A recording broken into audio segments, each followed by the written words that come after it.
భయ్యా నమస్తే. నమస్తే అండి. ఏం పేరే? సర్వోత్తమ్. సర్వోత్తు. ఏం చేస్తుంటావు అన్న? నేను ఎక్స్ సర్వీస్ మెన్ని ఇండియన్ ఎయిర్ ఫోర్స్ నుంచి రిటైర్ అయినా. ఇండియన్ ఎయిర్ ఫోర్స్లో 20 years సర్వీస్ చేసి రిటైర్ అయినా. Indian Air Force retired. Super. ఎక్కడ ఇది? ఏ ఏరియా ఇది? ఇది మల్లికార్జున్ నగర్ అంటారు. Mallikarjun Nagar, Peerzadiguda municipal corporation. Peerzadiguda Malkajgiri MP constituency వచ్చేసి మల్కాజ్గిరి. మీకు తెలిసి ఇప్పుడు ఎలక్షన్ వస్తా ఉంది, మీకు అవగాహన ఉండి ఉంటుంది.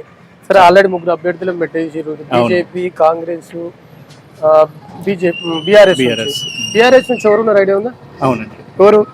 రాగి లక్ష్మారెడ్డి. కాంగ్రెస్ నుంచి పట్నం సునీత మహేందర్ రెడ్డి. బీజేపీ నుంచి ఈటల రాజేందర్. ఎట్లా ఉంది మరి? ఏమనుకుంటున్నారు ఈసారి ఇక్కడ? చాలా బాగుందండి. బీజేపీకి స్వింగ్ ఉంది. బీజేపీకి స్వింగ్ ఉంది కాదన్నా. ఇప్పుడు మీరు ఒక రిటైర్డ్ ఎయిర్ ఫోర్స్, చాలా మందిని అడిగినా ఎవరున్నా బీజేపీ ఇక్కడ క్యాండిడేట్ చూస్తలేరు. ఎవరు అడిగినా కూడా బీజేపీ అంటూ ఉన్నారు. ఎందుకు అసలు? చాలా కారణాలు ఉన్నాయి. ఒకటి, ప్రజలు రియలైజ్ అవుతున్నారు.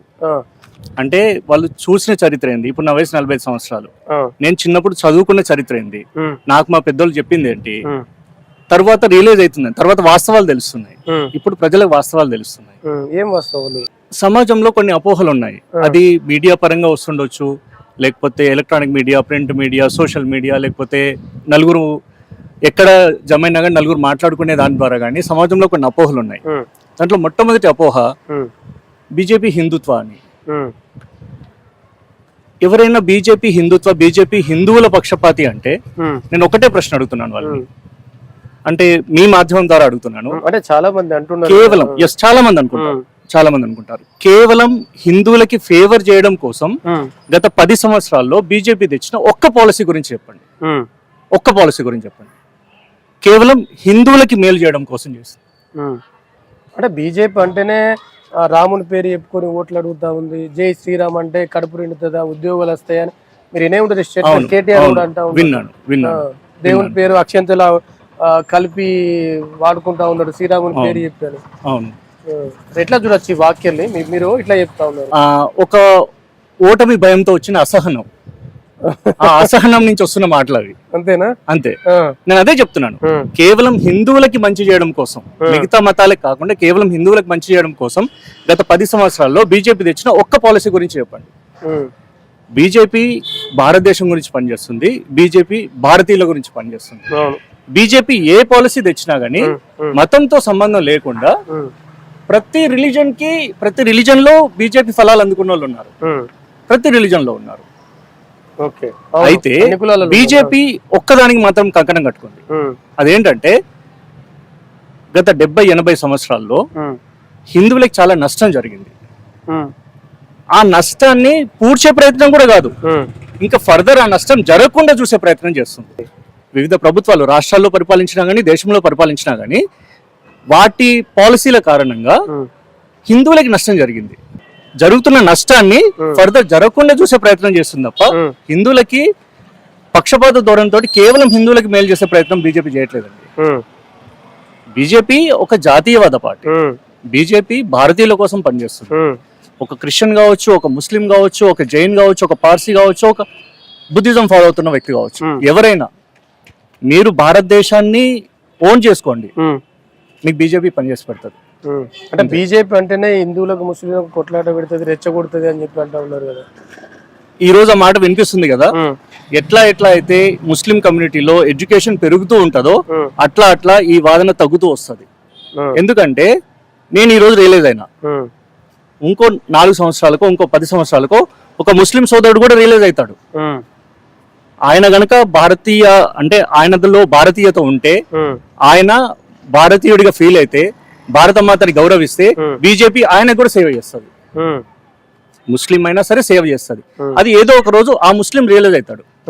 ఎప్పుడైతే ఆయన రియలైజ్ అయ్యిండో ఈ హిందూ ముస్లిం అంటే ఆ ప్రాపగండా చేస్తున్నారు కదా, ఆ ప్రాపగండా కూడా దూరం అయిపోతుంది. ఎందుకంటే అవేర్నెస్ వస్తుంది జనాలకి. డెఫినెట్ గా ఇంకొద్ది సమయం పడుతుండొచ్చు. ఇప్పుడు కూడా భావన నేను ముస్లిం కమ్యూనిటీలో లేదు అని చెప్పట్లేదు. అంటే ముస్లిం కమ్యూనిటీలో కావచ్చు, క్రిస్టియన్ కమ్యూనిటీలో కావచ్చు, కొంతవరకు భావన ఉంది. ఇప్పటికే చాలా మంది మా జిఎస్ఆర్ టీవీ కూడా ముస్లిమ్స్ కూడా కొందరు అన్నారు, మోడీ చాలా బాగా చేస్తున్నాడు దేశాన్ని, మాకేం కరెక్ట్ పరచలేదు, క్రిస్టియన్స్ కూడా అంటా ఉన్నారు. కరెక్ట్, ఎవరికి నష్టం చేయట్లేదు. కానీ ఇంకొక స్టేట్మెంట్ కూడా బలంగా వినిపిస్తా ఉంది. రాష్ట్ర ప్రభుత్వం ఏం చెప్తా ఉన్నారంటే ఎలక్షన్ వచ్చిందంటే మోడీకి ఈడీ గుర్తుకొస్తుంది, సిబిఐ గుర్తుకొస్తుంది, అరెస్టులు చేస్తా ఉన్నారు అని చెప్పి. వాళ్ళకి కొన్ని బాధ్యతలు కూడా ఉన్నాయి. దేశ ప్రధానమంత్రిగా, ఒక రాష్ట్ర ముఖ్యమంత్రిగా వాళ్ళకి కొన్ని బాధ్యతలు ఉంటాయి కదా. మరి ఆ బాధ్యతల్ని నిర్వర్తించడానికి వాళ్ళకి కొన్ని అధికారాలు ఉండాలి కదా. మరి ఆ అధికారాల్ని సక్రమంగా చట్ట పరిధిలో అధికారాలను వాళ్ళు ఫాలో అవుతున్నప్పుడు నష్టం ఏంటి? ఒకవేళ ఈడీ ఉంది, సిబిఐ ఉంది, వాట్ ఎవర్, ఈడీ కావచ్చు, సిబిఐ కావచ్చు, లేకపోతే ఐటీ డిపార్ట్మెంట్ కావచ్చు, ఇవన్నీ వాటి పనులు వాళ్ళు సక్రమంగా చేయాలో వద్దా? చేయాల్సిందే. అవి వాటి పనులు వాళ్ళు చేస్తున్నారు. ఒకవేళ ఇవే గనక అంటే సరే, దేశం మీద ఏం జరిగినా గానీ, నాయకులు ఏం జరిగినా గానీ కళ్ళు మూసుకొని ఇదే ప్రధానమంత్రి ఉంటే అప్పుడు ఏమంటారు? మోదీ ఏం చేయట్లేదని వీళ్ళే బతుకుంటారు. మరి ఇప్పుడు చేస్తే కంప్లైంట్, చేయకపోతే కంప్లైంట్. అదేనండి, మోదీ నాయకుల కోసం పనిచేయట్లేదు.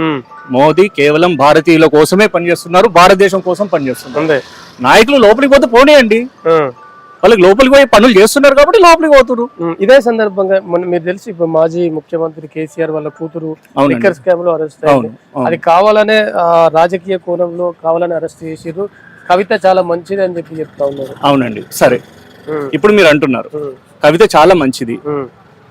ఒక వ్యక్తి మీద ఒక అనుమానం ఉంది, ఆ అనుమానాన్ని నిర్ధారణ చేయడానికి కొన్ని సాక్ష్యాలు ఉన్నాయి. ఆ సాక్ష్యాలను ఆధారంగా చేసుకొని ఈడీ కావచ్చు, లేకపోతే వేరే ఐటీ కావచ్చు, ఎవరో అరెస్ట్ చేసిర్రు. ఓకే, వీళ్ళకి కూడా సోర్స్ ఉంది కదా.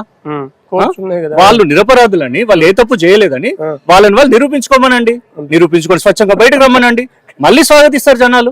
ఎవరు వద్దన్నారు? అంతే, అంతే కదా, సింపుల్.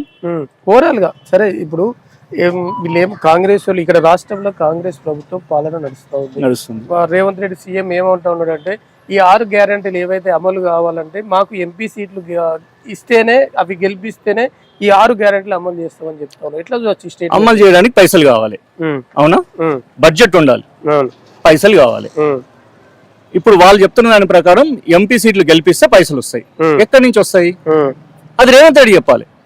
ఎంపీ స్థానాలు గెలిస్తే పైసలు ఏ నుంచి పుట్టుకొస్తాయి? ఈ గెలిచిన ఎంపీలంతా వాళ్ళ ఆస్తులు అమ్మి తీసుకొస్తారా? మీరు చెప్పు. ఎంపీ స్థానాలు గెలిస్తే మాకు పైసలు వస్తాయి, పైసలు వస్తే మేము ఈ హామీలను అమలు చేస్తామంటే, ఒకవేళ వాళ్ళ ఆశిస్తున్నట్టుగానే గెలిచాడు అనుకోరి, గెలిచిన కాంగ్రెస్ ఎంపీలంతా వాళ్ళ ఆస్తులు అమ్ముకొని తెచ్చి రేవంత్ రెడ్డికి కప్పం కడతారా? అట్లా జరగదు కదా. మరి ఏ నుంచి వస్తాయి పైసలు? జనాల్ని ఇప్పటిదాకా ఫూల్స్ చేస్తూ వచ్చిరండి, కానీ అవేర్నెస్ పెరుగుతుంది. ఎంతగా అయితే జనాల్లో అవేర్నెస్ పెరుగుతూ ఉంటుందో బీజేపీ అంత బలపడుతుంటది. మిగతా పార్టీలు, ప్రాంతీయవాద పార్టీలు కావచ్చు, లేకపోతే మతతత్వ పార్టీ, అసలు ఈ దేశంలో అన్నింటికంటే పెద్ద మతతత్వ పార్టీ కాంగ్రెస్ అండి. ఎంఐఎం కంటే కూడా పెద్ద మతతత్వ పార్టీ కాంగ్రెస్. అవునండి. ఆయన రాహుల్ గాంధీ మోడీ చేసింది చాలా, ఇక మాకు కూడా అవకాశం అయినా దేశం అంతా పాదయాత్ర చేస్తున్నాడు. ఆయన జనాల దగ్గరికి వెళ్ళి అంటే సో కాల్డ్ గాంధీ నెహ్రూ కుటుంబము, వాళ్ళ పూర్వజనులు, వాళ్ళ తాతలు, నాయనమ్మలు ఎవరైతే చేసిరో వాళ్ళు చేసిన పాప ప్రక్షాళన కావాలంటే ఈయన ఏం చేసినా సరిపోదండి. ఈయన ఏం చేసినా సరిపోదు, రాహుల్ గాంధీ డెఫినెట్ గా సరిపోదు. చాలా పాలసీస్ ఉన్నాయండి. వాళ్ళు ఇప్పుడు షాబాను కేసు ఉంది, షాబాను కోసం ఆ ఒక్క జడ్జిమెంట్ కోసం ఒక చట్టం తెచ్చారు చూడండి. అది మతతత్వవాదం కాదా? వక్ఫ్ బోర్డు ఉంది, వక్ఫ్ బోర్డు ఏందండి అది? అది మతతత్వవాదం కాదా? ఇప్పుడు 35A ఉంది, 30A ఉంది, అది మతతత్వవాదన కాదా? ప్రతిదీ మతత్వ. మొన్నటికి మొన్న మన్మోహన్ సింగ్ గారు అన్నారు కదా, పార్లమెంట్ సాక్షిగా అన్నారు కదా, ఈ దేశం మీద సహజ వనరులు ఏవైతే ఉన్నాయో వాటి మీద ప్రథమ హక్కు ముస్లింలదంట. ఎందుకు సార్? అంటే ఓవరాల్ గా ఇప్పుడు నరేంద్ర మోడీ, రాహుల్ గాంధీ ఇద్దరిని కంపేర్ చేసుకుంటే ఓల్ బెస్ట్ అంటావు? నక్కకి నాగలోకాన్ని కంపేర్ చేస్తారేంటి సార్ మీరు? అంతేనా సార్? అంటే నరేంద్ర మోడీకి రాహుల్ గాంధీకి నక్కకి నాగలోకానికేనా? కాదా? కాదా? ఏ రకంగా పోలుస్తారు మీరు? పోల్చడానికి ఏంటి ఆధారం ఏంది? మా పిఎం నరేంద్ర మోదీ అని చెప్పి కాంగ్రెస్ వాళ్ళు చెప్తా ఉన్నారు. ఇక్కడ లోకల్ నాయకులంతా చెప్తారండి, చెప్తారు. వాళ్ళ నాయకుడు ఆయన పేరు చెప్పుకోకపోతే మరి వీళ్ళకి. మీరు ఒక రిటైర్డ్ నావీ అన్నారు, Air Force. ఎయిర్ ఫోర్స్ అన్నారు. ఫైనల్ గా నరేంద్ర మోడీకి ఎందుకు ఓటేయాలంటే ఒక నిమిషంలో ఏం చెప్తారు? చాలా మంది ఒక 30 సంవత్సరాల క్రితం యుఎస్ వెళ్ళిన వాళ్ళ పరిస్థితి ఎట్లా ఉందో నాకు తెలుసు. 20 సంవత్సరాల కింద వెళ్ళిన వాళ్ళ పరిస్థితి తెలుసు. 10 సంవత్సరాల కింద వెళ్ళిన వాళ్ళ పరిస్థితి తెలుసు. ఫ్యూచర్ లో కేవలం అవకాశాల కోసం, ఇన్ ద సెన్స్ అక్కడికి వెళ్తే మంచి కెరియర్ ఉంటది, మంచి సాలరీస్ ఉంటాయి, ఈ ఆలోచన అనేది గ్రాడ్యువల్ గా తగ్గుతూ వస్తుంది. ఇది ఇట్లానే కంటిన్యూ అయితే ఇంకొక 10 సంవత్సరాలు అండి, ఇంకొక 10 సంవత్సరాలు యూరోపియన్ కంట్రీస్ నుంచి ఎంప్లాయ్మెంట్ కోసం ఇండియా వచ్చే రోజు కూడా దూరంలో లేదు. యూరోపియన్ కంట్రీస్ నుంచి ఎంప్లాయ్మెంట్ కోసం ఇండియా వచ్చే రోజు దూరంలో లేదు. మోదీ ఇంకొక 5 years హెల్దీ లైఫ్ ఉంటే 10 years దేవుడు ఆయన జాగ్రత్తగా చూడాలి, ఓకేనా, మంచి ఆరోగ్యం ఇవ్వాలి. కానీ ఆయన వారసత్వం కూడా, రాజకీయ వారసత్వం, ఆయన రాజకీయ నాయకులను తయారు చేస్తున్న విధానం చాలా గ్రేట్ అండి, చాలా గ్రేట్. ఎవరండి తేజస్వి సూర్య? ఈ రోజు తేజస్వి సూర్య ఒక స్టేచర్ ఉంది, ఒక నాయకుడిగా ఎదిగిర్రు. అన్నామలై ఎదిగిర్రు, యోగి గారు ఎదిగిర్రు, ఇట్లా ఎన్ని పేర్లు చెప్పుకుంటూ పోదాం. సో చాలా మంది నాయకుల్ని, చాలా మంది గొప్ప నాయకుల్ని తయారు చేస్తున్నారు మోదీ. సో మోదీతో పాటు భవిష్యత్ తరాలకు కూడా రాజకీయ బీజేపీలో ఆ రాజకీయ కేపబిలిటీ అనేది పెరుగుతూ వస్తుంది. సో డెఫినెట్ గా ఫ్యూచర్ నేను ఎంత దూరం ఫోర్కాస్ట్ చేయగలుగుతానో, లైక్ 20 years, 30 years, 40 years బీజేపీదే ప్రభుత్వం, అంతే, బీజేపీదే ప్రభుత్వం. మోదీ గారి తర్వాత కూడా బీజేపీదే. ఒక 20, 30, 40 సంవత్సరాలు